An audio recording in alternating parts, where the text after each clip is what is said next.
اس دن راج ہوگا پھر صرف اللہ کا، کسی کے پاس کوئی اختیار نہیں ہوگا۔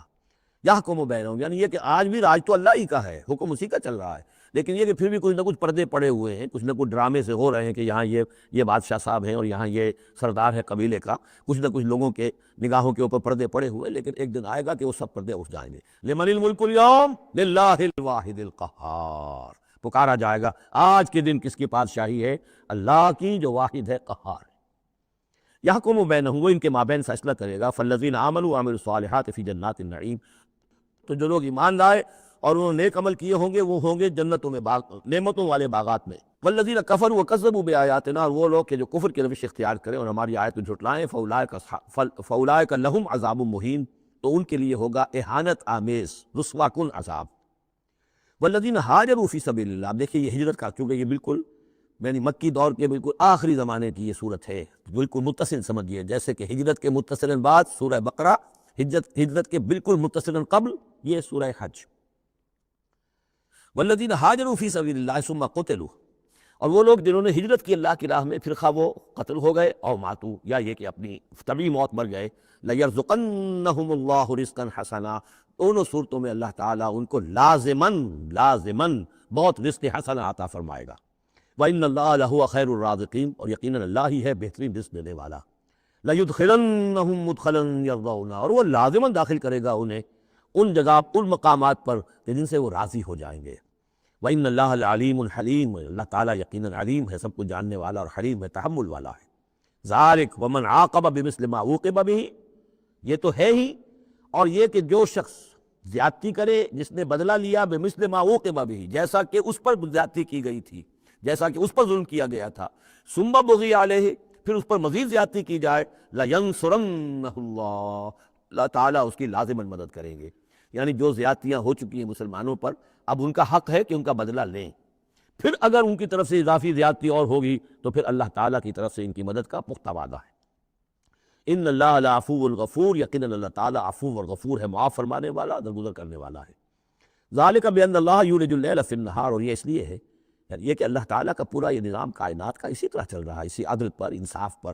یہ نہ ہو تو جیسے کہ ابھی آیت آئی تھی کہ اگر ایک گروہ کو دوسرے گروہ کے ذریعے سے ہٹاتے نہ رہتے، جس کو نابود نہ کرتے رہتے، تو زمین میں فساد بچ جاتا۔ لَهُدِّمَتْ الصَّوَامِعُ وَبِيَعٌ وَصَلَوَاتٌ وَمَسَاجِدُ يُذْكَرُ فِيهَا اسْمُ اللَّهِ كَثِيرًا، اس طرح فرمایا کہ ہمارا ایک نظام ہے جو اس دنیا کا، اس طرح کا ایک نظام جو ہے وہ آفاقی بھی ہے۔ ذَلِكَ بِأَنَّ اللَّهَ يُولِجُ اللَّيْلَ فِي النَّهَارِ، یہ اس لیے کہ اللہ تعالیٰ رات کو لے آتا ہے دن میں پروتا ہوا، وَيُولِجُ النَّهَارَ فِي اللَّيْلِ، اور دن کو لے آتا ہے رات میں پروتے ہوئے، وَأَنَّ اللَّهَ سَمِيعٌ بَصِيرٌ، اللہ سب کو سننے والا اور دیکھنے والا ہے۔ ذَلِكَ بِأَنَّ اللَّهَ هُوَ الْحَقُّ، یہ اس لیے کہ اللہ ہی حق ہے، ذات برحق، جس کا حق ہونا قطعی ہے، یقینی۔ وَأَنَّمَا يَدْعُونَ مِن دُونِهِ هُوَ الْبَاطِلُ، اور جس کو وہ پکار رہے ہیں اس کے سوا وہ سب باطل ہے، آدر ہوا ہے، ان کی کوئی حیثیت نہیں۔ وَأَنَّ اللَّهَ هُوَ الْعَلِيُّ الْكَبِيرُ، اور یہ کہ یقیناً اللہ تعالیٰ ہی ہے سب سے بلند و بالا اور سب سے بڑا۔ أَلَمْ تَرَ أَنَّ اللَّهَ أَنزَلَ مِنَ السَّمَاءِ مَاءً، کیا تم نے دیکھا نہیں کہ اللہ نے اتارا آسمان سے پانی، فَتُصْبِحُ الْأَرْضُ مُخْضَرَّةً، تو زمین سبز ہو جاتی ہے، سرسبزی، شادابی نظر آتی ہے۔ إِنَّ اللَّهَ لَطِيفٌ خَبِيرٌ، یقیناً اللہ تعالیٰ بڑی ہی خفیہ تدبیریں کرنے والا اور ہر شے سے باخبر ہے۔ باریک بین بھی اس کے معنی ہے لطیف کے، اور خفیہ تدبیر کرنے والا۔ لہو ما فی السماوات و ما فی الارض، جو کچھ آسمانوں میں ہے وہ بھی اسی کا ہے، جو کچھ زمین میں ہے وہ بھی اسی کا ہے۔ وَإِنَّ اللَّهَ لَهُوَ الْغَنِيُّ الْحَمِيدُ، اور یقیناً اللہ تعالیٰ الغنی ہے، یعنی اسے کوئی احتیاج نہیں، الحمید ہے، اپنی ذات میں خود محمود ہے، ستودہ صفات ہے، اسے کسی حمد کی ضرورت نہیں۔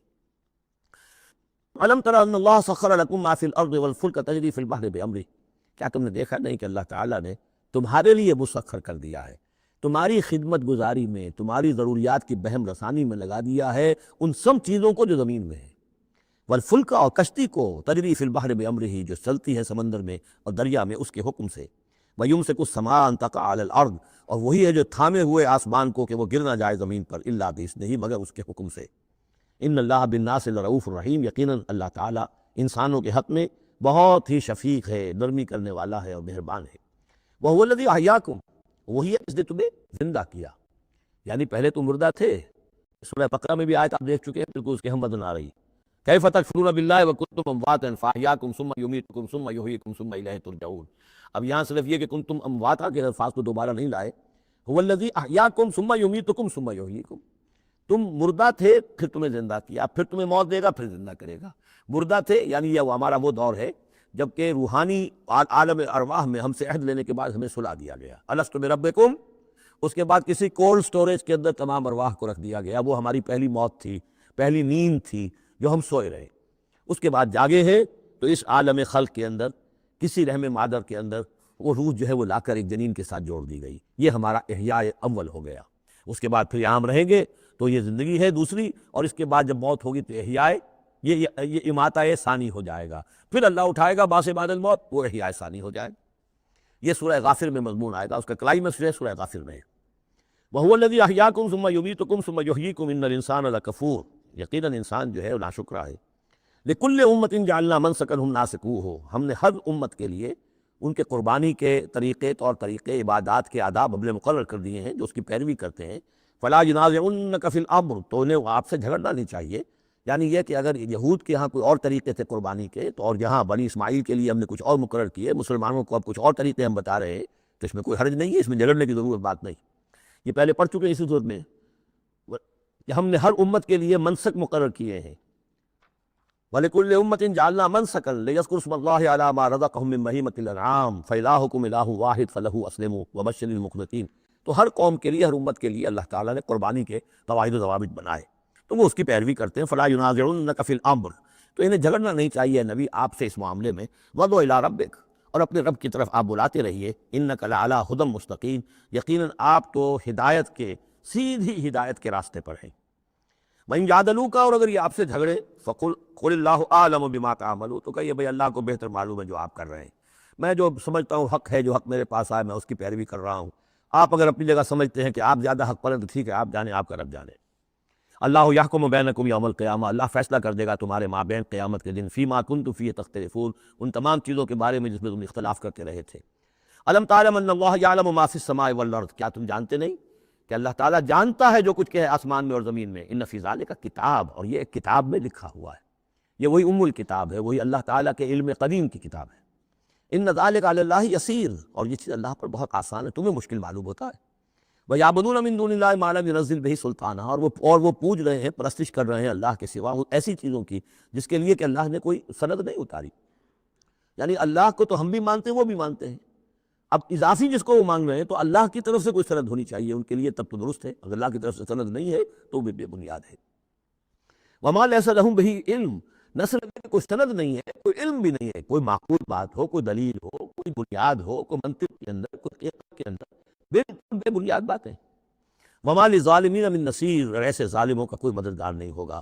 وَإِذَا تُتْلَىٰ عَلَيْهِمْ آيَاتُنَا بَيِّنَاتٍ، اور جب ان کو سنائی جاتی ہیں پڑھ کر ہماری آیات بینات، تعرف فی وجوہ الذین کفروا المنکر، تو تم دیکھتے ہو کہ ان کافروں کے چہروں کے اندر سخت ناگواری کے آثار پیدا ہو جاتے ہیں، بجائے اس کے کہ وہ اللہ کی آیات سن کر ان کے دل کھل اٹھیں، ان کے اندر خوشی کی کیفیت پیدا ہو، انبساط پیدا ہو۔ ہمارے رب کا کلام ہے، تعرف فی وجوہ الذین کفروا المنکر، تم دیکھتے ہو بڑی ناگواری کے آثار ہیں۔ یکادون یسطون بالذین یتلون علیہم آیاتنا، ان قریب ہوتا ہے کہ پل پڑیں گے، وہ حملہ آور ہو جائیں گے، تکبوکی کر دیں گے ان کی جو انہیں ہماری آیات پڑھ کر سنا رہے ہیں۔ قل افانبئکم بشر من ذالکم، ان سے کہیے تو کیا میں تمہیں بتاؤں جس قدر تمہیں ناگواری اس وقت ہو رہی ہے، تم پر بڑی سختی بیت رہی ہے اللہ کی آیات جو تمہیں سنائی جا رہی ہیں، کیا اس سے بھی زیادہ بری بات کون سی ہے بتاؤں؟ النار، وہ آگ جس کے کہ تم مستحق ہو رہے ہو اپنے اس کفر اور انکار کی وجہ سے۔ وعدہ اللہ الذین کفروا، اللہ نے وعدہ کیا ہے اس آگ کا کافروں سے، وبئس المصیر، اور وہ بہت ہی برا ٹھکانہ ہے۔ اب جو یہ آخری رکوع آ رہا ہے سورہ مبارکہ کا، اس کے ترجمے سے پہلے مجھے تھوڑی سی تمہیداً کچھ بات عرض کرنی ہے۔ یہ جو ایک دعوت رجوع القرآن کی ایک تحریک ہم نے شروع کی، اور الحمدللہ کہ میں اس میں اپنی زندگی کے لگ بھگ 35 برس اب صرف کر چکا ہوں، اور اسی کے پھر کوکھ سے تنظیم اسلامی اور تحریک خلافت نے جنم لیا ہے۔ اس دعوت رجوع القرآن کی جو بنیاد ہے اور جس کو کہ میں نے ذریعہ بنایا ہے قرآن مجید سے لوگوں کو متعارف کرانے کا، اور قرآن مجید کے ذریعے سے دین کے جامع تصور کو لوگوں کے سامنے پیش کرنے کا، اور قرآن مجید کے ذریعے سے دین کی طرف سے جو بنیادی فرائض ہم پر عائد ہوتے ہیں اس کا ایک جامع تصور دینے کا جو میں نے کام کیا ہے، اس کے لیے ذریعہ میں نے بنایا ہے ایک منتخب نصاب کو، مطالعہ قرآن حکیم کا منتخب نصاب۔ یہ جو منتخب نصاب ہے یہ تقریباً کل قرآن کے 1/15 حجم کے اندر، یوں سمجھیے کہ 2 پاروں کے لگ بھگ ہے، مائنس پلس کم و بیش 2 پارے ہوں گے۔ تو اس میں ان آیات کو لیا گیا ہے کہ جن میں ایک تو یہ کہ دین کا جامع تصور بہت مختصر الفاظ میں سامنے آ جائے، اور جو فرائض دینی ہیں جس کا کہ ہم سے باز پرس ہونی ہے، جس کے بارے میں پوچھ گچھ ہونی ہے، تو اس کا صحیح تصور ہمیں معلوم ہے۔ کوئی نماز روزہ یہ تو فرض ہے، سب جانتے ہیں، اس کے علاوہ بھی کوئی چیز فرض ہے، کسی چیز کے بارے میں ہم مسئول ہیں، ذمہ داری ہماری ہے یا نہیں ہے۔ تو وہ جو منتخب نصاب ہے اس کے مختلف جو حصے ہیں، ہم کچھ حصوں سے گزرے ہیں، لیکن یہ میں آج سوچ رہا تھا کہ جیسے میں نے آپ کو بتایا تھا کہ حروف مقطعات کا معاملہ یہ ہے کہ 29 حروف ہیں یا 28 حروف ہیں عربی زبان کے الفابیٹس جو ہیں، شروع کے حصوں میں سے حروف میں سے بہت کم ہے جو حروف مقطعات میں آئے، اور آخری جو حصہ ہیں اس کے تختی کے، اس کے بہت سے حروف ہیں، اکثر و بیشتر ہیں کہ جو حروف مقطعات میں آئے۔ تو یہ پہلی مرتبہ میرا ذہن ادھر گیا ہے کہ ہمارے اس منتخب نصاب میں بھی یہ چیز کوئی میرے پیش نظر نہیں تھی کہ جان بوجھ کر ایسا کیا ہو۔ زیادہ حصے اسباق وہی ہیں کہ جو نصف ثانی سے متعلق ہے، بلکہ قرآن مجید کے آخری حصے سے زیادہ جو ہے وہ اس میں مقامات اور آیات اور رکوع یا صورتیں شامل ہوئی ہیں۔ لیکن اس وقت اس کا تعارف میں یہ کرا رہا ہوں کہ اس کا ایک بڑا مرکزی درس ہے کہ جو اگلی جو یہ رکوع آ رہا ہے جو 6 آیات پر مشتمل ہے، یہ اس کا بڑا مرکزی درس ہے۔ یہ جو میرا منتخب نصاب ہے اس کے 6 حصے ہیں۔ نقطہ آغاز ہے سورۃ العصر، والعصر ان الانسان لفی خسر الا الذین آمنوا وعملوا الصالحات وتواصوا بالحق وتواصوا بالصبر۔ مختصر ترین صورت، جامع ترین صورت، انسان کی نجات کے یہ 4 لوازم ہیں: ایمان، عمل صالح، تواصی بالحق، تواصی بالصبر۔ پھر 3 اور مقامات ہم نے اس میں ایسے ہی جامع مقامات جس میں یہ چاروں چیزیں تقریباً بیان ہوئی ہیں وہ شامل کر کے وہ پہلا حصہ ہو گیا۔ اس کا ایک درس ہم گزر چکے ہیں سورہ بقرہ میں، آیت البر، اس کا درس نمبر 2 ہے۔ لیس البر ان تولوا وجوہکم قبل المشرق والمغرب۔ نیکی جو تم نے سمجھی ہوئی ہے، کسی نے کسی شے کو نیکی سمجھا ہوا، کسی نے کسی کو نیکی سمجھا ہوا ہے، اصل نیکی کیا ہے، پوری نیکی کیا ہے، نیکی کی روح کیا ہے، جڑ بنیاد کیا ہے، نیکی کے مظاہر کیا ہیں، ان مظاہر میں پھر اقدمیت کس چیز کی ہے، اولیت کس شے کی ہے، ثانوی درجے میں کون سی ہے، پھر چوٹی کیا ہے، سمم بولم کیا ہے، سب سے اونچا جو مقام ہے، جو مقام مطلوب ہے وہ کیا ہے۔ اسی طریقے سے پھر اس کا دوسرا حصہ جو ہے اس منتخب نصاب کا، اس میں کچھ ایمان سے متعلق مباحث ہیں۔ ایمان کن چیزوں کا نام ہے، کیسے ایمان وجود میں آتا ہے، تو اس میں سورہ فاتحہ بھی ہے، وہ بھی ہم پڑھ چکے ہیں، اور پھر سورہ آل عمران کا جو آخری رکوع کی آیات تھیں، ان فی خلق السماوات والارض واختلاف اللیل والنہار یہ بھی جو ہے لآیات لأولی الالباب۔ پھر یہ کہ ایک اور سبق اس کا وہ ہے جو اگلی جو صورت آج ہی ہم پڑھیں گے انشاءاللہ، سورہ نور کا جو 5واں رکوع ہے، وہ بھی اس کا ایک سبق ہے۔ آج کے ہمارے اس حصے میں اصل میں 3 اسباق آ رہے ہیں کہ جو اس منتخب نصاب کے، اسی لیے میں نے مناسب سمجھا کہ اس منتخب نصاب کا آپ سے تعارف کرا دوں۔ پھر یہ تیسرا حصہ اس کا جو ہے وہ اعمال صالحہ، عمل صالح کی تفصیل کیا ہے، انفرادی سطح پر کیا عمل ہونا چاہیے، اجتماعی سطح پر کیا ہونا چاہیے، معاشرتی سطح پہ کیسے ہونا چاہیے، ریاستی سطح پر کیا ہونا چاہیے۔ تو اس میں خاص طور پہ معاشرتی سطح سے متعلق وہ سورہ بنی اسرائیل کے 2 رکوع ہم پڑھ چکے ہیں جو 15ویں پارے میں آئے، سورہ بنی اسرائیل میں تیسرا اور چوتھا رکوع، جو میں نے عرض کیا تھا کہ یہ 10 کمانڈمنٹس جو ہیں تورات کے، وہ گیا کہ ان کی یہ تعبیر ہے، قرآن مجید کی تشریح یہ ہے ان کی۔ تو اس طریقے سے یہ درس جو ہمارا وہ چلتا ہوا، پھر آخر تک جو حصے آئیں گے میں بر وقت آپ کو بتاتا جاؤں گا، لیکن یہ درس جو ہے یہ بھی در حقیقت اس کے تیسرے حصے کا آخری یا چوتھے حصے کا پہلا درس ہے، بالکل مرکزی جگہ، 3 حصے ادھر 3 حصے ادھر۔ یہ اس اعتبار سے جامع ترین مقام ہے قرآن کا کہ قرآن کی دعوت کو 2 حصوں میں تقسیم کر کے بیان کیا گیا۔ ایک قرآن کی دعوت عمومی ہے، ہر انسان، کل نوع بشر کے لیے، اس لیے کہ حضور کی بعثت تمام انسانوں کے لیے ہے، ہر انسان کسے باشد، چاہے شمال کا ہو، جنوب کا ہو، مشرق کا ہو، مغرب کا ہو، کالا ہو، گورا ہو، پیلا ہو، نیلا ہو، کوئی ہو، سب کے لیے کیا دعوت ہے قرآن کی، قرآن کیا کہتا ہے، کوئی ہے یا نہیں؟ پہلے درجے میں تو دعوت عمومی، الی کافۃ الناس۔ دوسرے درجے میں دعوت خصوصی، یہ کن کے لیے ہے؟ جو ماننے کا اعلان کرے۔ پہلی دعوت دعوت ایمان ہے، مانو اللہ کو، مانو رسول کو، مانو آخرت کو، مانو بعث بعد الموت کو، مانو جنت کو، مانو دوزخ کو، یہ ہے عام۔ جو یہ مانتے ہی نہیں، اب ان سے کوئی اور کلام نہیں، ان سے ہم کیسے کہیں کہ نماز پڑھو اور روزہ رکھو، وہ اللہ کو نہیں مانتے، قرآن کو نہیں مانتے، نبی کو نہیں مانتے۔ تو دعوت ایمان ہے، دعوت عام قرآن مجید، اور پھر جو ایمان کا دعویٰ کریں اب ان سے خطاب ہے کہ اب جگر تھام کے بیٹھو، میری باری آئی، جب تم نے مان لیا تو ماننے کا یہ تقاضا پورا کرنا پڑے گا۔ اب وہ دعوت عمل ہوگی، یہ کرو اور یہ کرو اور یہ کرو اور یہ کرو۔ تو دعوت ایمان یہاں پر، اور پھر دعوت عمل، ان کو علیحدہ علیحدہ سے جو ہے اللہ تعالیٰ نے ان 6 آیات کے اندر بیان کر دیا۔ یا ایھا الناس، اب دیکھیے دعوت عمومی کا خطاب ہے، یا ایھا الناس، 4 آیتوں اس کے تابع ہیں، اور آخری 2 آیتوں میں پھر آئے گا یا ایھا الذین آمنوا، پھر وہ اہل ایمان سے جو ایمان کا دعویٰ کریں مان لیں کہ ہاں ہم نے مانا۔ یا ایھا الناس ضرب مثل فاستمعوا لہ، ایک مثال بیان کی جاتی ہے، ذرا توجہ سے سنو۔ ان الذین تدعون من دون اللہ لن یخلقوا ذبابا ولو اجتمعوا لہ، یقیناً وہ معبود جنہیں تم پکار رہے ہو اللہ کے سوا، یہ بت تمہارے جو، کیونکہ جو مخاطب اولین تھے وہ بت پرست تھے، لن یخلقوا ذبابا، یہ تو اس پر بھی قادر نہیں ہے کہ مکھی تک کو پیدا کر سکے، ولو اجتمعوا لہ، یہ جو کعبے میں رکھے ہوئے 360 کے 360 بت مل جل کر بھی ایک مکھی پیدا کرنا چاہے تو نہیں کر سکتے۔ سامنے کی بات تھی، تو صرف شعور دلانا تھا، جیسے حضرت ابراہیم نے بھی ان بتوں کو توڑ کے ذرا انہیں آمادہ کر دیا ایک دفعہ کہ وہ اپنے گریبانوں میں جھانکیں ضرور، ایک دفعہ حقیقت ان پر منکشف ہو گئی۔ اسی طرح یہ مثال دی جا رہی ہے، وہیں یسمعهم الذباب شیئا، اور یہ تو بات بہت دور کی ہے کہ وہ مکھی کو پیدا کریں، مکھی ان سے کوئی چیز چھین کر لے جائے، ان کے سامنے حلوے مانڈے رکھتے ہو مکھیاں منمناتی ہیں، وہ تو مکھیاں بھی اڑا نہیں سکتے۔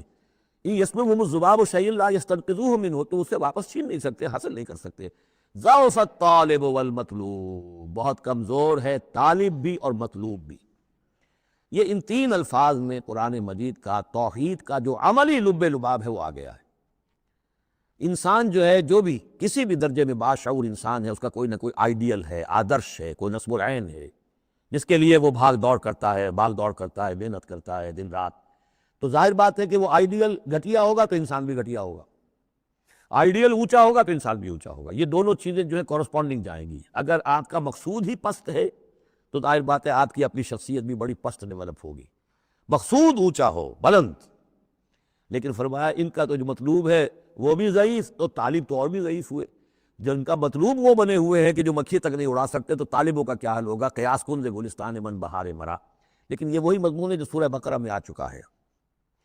وَمِنَ النَّاسِ مَن يَتَّخِذُ مِن دُونِ اللَّهِ أَندَادًا يُحِبُّونَهُمْ كَحُبِّ اللَّهِ، لوگوں میں سے کچھ ایسے ہیں جو اللہ کے مد مقابل بنا کر کچھ اور چیزوں سے محبت شروع کر دیتے، جیسے کہ اللہ سے محبت کرنی چاہیے تھی۔ اصل میں تو انسان کو بنایا گیا کہ لا محبوب الا اللہ، لا مقصود الا اللہ، لا مطلوب الا اللہ، مطلوب اللہ کے سوا کوئی نہ رہے۔ باقی ذرائع ہیں، زندہ رہنے کے لیے روٹی کھانی ہے، محنت کرنی ہے، ہل چلانا ہے، ذرائع ہے، مطلوب نہیں ہے۔ نہ کھیتی مطلوب ہے، نہ دکان مطلوب ہے، نہ پروفیشن مطلوب ہے، نہ ڈاکٹری، نہ انجینئرنگ، کوئی شے مطلوب نہیں، نہ دنیا مطلوب ہے، نہ اولاد مطلوب ہے، مطلوب صرف اللہ۔ یہ ہے توحید کا لب لباب، لا مطلوب الا اللہ، لا مقصود الا اللہ، لا محبوب الا اللہ۔ لیکن جو لوگ یہاں تک نہیں پہنچ سکتے، جیسے جس شخص کو بہت سخت بھوک لگی ہو، اگر اچھی چیز کھانے کو نہیں ملے گی تو برے میں بھی منہ مارے گا۔ اگر ان کا ذہن وہاں تک نہیں پہنچا، اگر ان کے ذہن کی پستی کا یہ عالم ہے کہ اللہ کی معرفت حاصل نہیں کر سکے، اللہ ان کا محبوب اور مطلوب اور مقصود اصلی نہ بن سکا، تو کسی اور کو اللہ کی جگہ رکھ کر اور وہ پوجنا شروع کر دیتے ہیں۔ کوئی آئیڈیلی ہے، کوئی وطن ہے، کوئی قوم ہے، اور کچھ نہیں تو میرا اپنا نفس ہے، اپنے ہی حسن کا دیوانہ بنا پھرتا ہوں، اپنی ہی حریم ذات کے گرد طواف ہو رہا ہے۔ ضعف الطالب والمطلوب ما قدر اللہ حق قدرہ، اللہ کی قدر نہ کر سکے، اللہ کا اندازہ نہ کر سکے، معرفت حاصل نہ کر سکے اللہ کی، جیسے کہ اس کے معرفت کا حق تھا۔ اللہ کو پہچان لیتے تو کسی اور سے کاہے کو لو لگاتے؟ حسین ترین کو اگر دیکھ لیں گے تو کمتر کو کون پھر پوچھے گا؟ تو دیکھ نہیں پائے ہیں جلال خداوندی کا کوئی نقشہ، ان کے سامنے جلال و جمال و کمال خداوندی کی کوئی جھلک نہیں دیکھ پائے، لہذا وہ عاشق بنے پھر رہے دنیا کے عروس ہزار داماد کے۔ ما قدر اللہ کا قدرہ ان اللہ لقوی عزیز، یقینا اللہ تعالیٰ قوی ہے، توانا ہے، طاقت والا ہے اور زبردست ہے۔ اللہ یصطفی من الملائکۃ رسلا ومن الناس، 2 آیتوں میں تو بات آ گئی توحید اور شرک کی، اب ایک آیت میں رسالت۔ اللہ چن لیتا ہے فرشتوں میں سے بھی اپنے پیغامبر اور انسانوں میں سے بھی۔ ان اللہ سمیع بصیر، اللہ سمیع اور بصیر ہے۔ ادھر سے چن لیا جبرائیل کو اور اپنی وحی دے دی، ادھر سے چن لیا محمد کو صلی اللہ علیہ وسلم، اور جبریل سے کہا کہ محمد کو پہنچا دو، تاکہ محمد اپنے ابنائے نو کو، انسانوں کو لوگ پہنچا دیں۔ تو یہ گویا کہ 2 لنکس ہیں، ایک فرشتہ رسول ملک اور ایک رسول بشر، جبرائیل اور محمد صلی اللہ علیہ وسلم۔ ان اللہ سمیع بصیر، اللہ تعالیٰ سب کو سننے والا اور دیکھنے والا ہے۔ یعلم ما بین ایدیہم وما خلفہم، وہ جانتا ہے جو کچھ ان کے سامنے ہے، جو کچھ ان کے پیچھے ہے۔ وإلی اللہ ترجع الامور، اور پھر تمام معاملات اللہ ہی کی طرف لوٹا دیے جائیں گے۔ یہ آخرت آ گئی، توحید، رسالت، آخرت، یہ ہے ثلاثی، یہ امور ثلاثہ ہے جن پر ایمان کی دعوت، اور یہ دعوت ہے یا ایھا الناس، اے بنی نوع آدم، اے انسانوں۔ اب بات ہے دوسرے مرحلے پر، جنہوں نے کہا اچھا جی ہم نے مانا اللہ کو، مانا رسول کو، مانا ہم نے آخرت کو، بعث بعد الموت کو، ہم تسلیم کرتے ہیں انا للہ و انا الیہ راجعون۔ تو اب ہے عمل کا مرحلہ۔ یا ایھا الذین آمنوا، اے وہ لوگوں جو ایمان کا دعویٰ کر رہے ہو، اقرار کر رہے ہو۔ اب بات بدل گئی، اب دیکھیے فعل امر آ رہے ہیں۔ پہلے میں فعل امر کوئی تھا ہی نہیں، سوائے اس کے کہ ضربت مثلا فاستمعوا لہ، بس وہ ایک فعل امر آیا تو ذرا توجہ سے سنو، باقی کچھ نہیں۔ حقائق بیان کر دیے، توحید، رسالت، معاد۔ اب جو لوگ ان کو مانتے ہیں، یا ایھا الذین آمنوا ارکعوا واسجدوا واعبدوا ربکم وافعلوا الخیر لعلکم تفلحون، اے ایمان کے دعوے دارو، رکوع کرو، جھکو اللہ کے سامنے، واسجدوا، اور جھکو، پروسٹریٹ بیفور ہم، اس کے سامنے سر بسجود ہو جاؤ، واعبدوا ربکم، اور اپنے رب کی بندگی، مکمل بندگی، ٹوٹل بندگی، اس کی پرستش ہی پرستش نہیں، بندگی بھی، زندگی آمد برائے بندگی، زندگی بے بندگی شرمندگی، وفعلوا الخیر، اور نیک کام کرو، بھلے کام کرو۔ اب بھلا کام کون سا رہ گیا؟ وعبدو میں تو سب کچھ آ گیا، بھلا کام کیا ہے؟ عبادت میں تو جو اللہ نے حکم دیا وہ ہم نے کر دیا، ہم نے بندگی کا حق ادا کر دیا۔ اب فعل خیر کیا ہے؟ وہ یہ ہے کہ خدمت خلق میں اپنے آپ کو لگا دو، اور خدمت خلق صرف یہ نہیں ہے کہ بھوکے کو کھانا کھلا دیا جائے، یہ بھی خدمت خلق ہے۔ سب سے بڑی خدمت خلق کیا ہے؟ ان کی عاقبت سنوارنے کی کوشش کرو، یہ سموچے جہنم کے اندر جا رہے ہیں، گویا کہ دعوت، ان کو بچاؤ، ان لوگوں کو اس حقائق سے، خود بھی جن سے کہ تم آشنا ہو گئے ہو، جو حقائق تم پر منکشف ہو گئے ہیں، ان سے انہیں بھی روشناس کرو تاکہ ان کی عاقبت سنور جائے، ان کی بھی زندگی درست ہو جائے۔ لعلکم تفلحون، یہ کرو گے تو فلاح پاؤ گے۔ بہت اہم نکتہ ہے یہ۔ اے ایمان کے دعوے دارو، یہ نہ سمجھ بیٹھو بس ایمان لے آئے تو بس فلاح ہی فلاح ہے، کامیابی ہو گئی بس، نہیں، یہ شہادت گاہ الفت میں قدم رکھنا ہے، یہ تو ابھی قدم رکھا ہے آپ نے، اب یہ کرو اور یہ کرو اور یہ کرو اور یہ کرو تاکہ فلاح پاؤ۔ اگر اس کے بغیر فلاح کی توقع کیے بیٹھے ہو تو یہ تمہارا اپنا خیال ہے، وشفل تھنکنگ ہے، تلک امانیکم قل ہاتوا برہانکم ان کنتم صادقین، یہ تو پھر تمہاری اپنے من گھڑت خیالات ہیں۔ اور اس سے بھی اگلا حکم ہے وجاہدوا فی اللہ حق جہادہ، جہاد کرو پھر اللہ کے لیے جیسا کہ اس کے لیے جہاد کا حق ہے۔ جی نہیں، یہ سجدہ جو ہے صرف حضرت شافعی کے نزدیک ہے، امام شافعی کے۔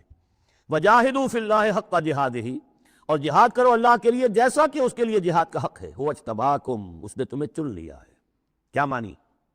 اب نبوت محمد پر ختم ہو رہی ہے صلی اللہ علیہ وسلم، اب آئندہ جبریل کسی کے پاس وحی نہیں لائیں گے کہ پھر وہ وحی پہنچائے لوگوں کو۔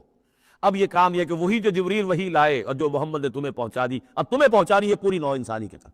یہ ہے تیسری لنک، هو اجتباکم، اپنے نصیب پر فخر کرو، اللہ نے تمہیں چن لیا ہے، سلیکٹ کر لیا ہے۔ یہ بالکل وہی مضمون اب آ گیا جو سورہ بقرہ میں آیا تھا، وَكَذَلِكَ جَعَلْنَاكُمْ أُمَّةً وَسَطًا لِتَكُونُوا شُهَدَاءَ عَلَى النَّاسِ وَيَكُونَ الرَّسُولُ عَلَيْكُمْ شَهِيدًا۔ وہی مضمون آ رہا ہے، هُوَ اجْتَبَاكُمْ وَمَا جَعَلَ عَلَيْكُمْ فِي الدِّينِ مِنْ حَرَجٍ، اور تمہارے لیے تو ہم نے دین کے اندر کوئی تنگی رکھی ہی نہیں، ملت ابیکم ابراہیم، یہ تمہارے جد ابراہیم ہی کی ملت ہے۔